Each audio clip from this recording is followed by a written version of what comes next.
નમસ્કાર દર્શક મિત્રો, હું છું શિકા. આપ જોઈ રહ્યા છો નવલ ઇન્ડિયા ન્યૂઝ. સમાચારમાં વાત કરીશું વડોદરા જિલ્લાના વડોદરા તાલુકામાં રતનપુરથી શંકરપુરા જવાના રસ્તા પર આવેલ ફેક્ટરીમાં ભયંકર આગ લાગી.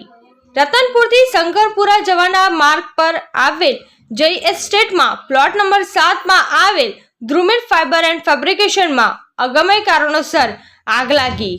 આગ એટલી ભયંકર હતી કે આજુબાજુના વિસ્તારમાં દૂર દૂર સુધી ધુમાડાના ગોટા દેખાતા હતા.